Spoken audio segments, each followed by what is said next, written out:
Құрметті Нұргүл апай, сізді бүгінгі кәсіби мерекеңізбен шын жүректен құттықтаймыз.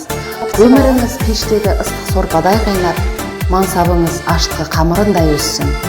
Әріптестеріңіздің жүрегіне асқазан арқылы жол тауып, шеберлігіңізді дәмді тағамдар арқылы білдіре беріңіз.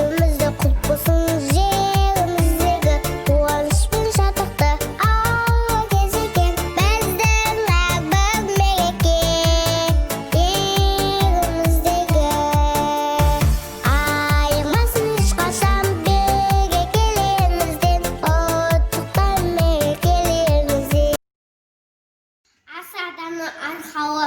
Аспазшы апай оны біледі. Сәмді етіп бар қауымды ас-ауқат беріп жүреді. Қолыңыздан тараған керемет дәмден көңіл күй. Бақ-байлық сізге тілесін. Дәм татқан сізден әрбір үй.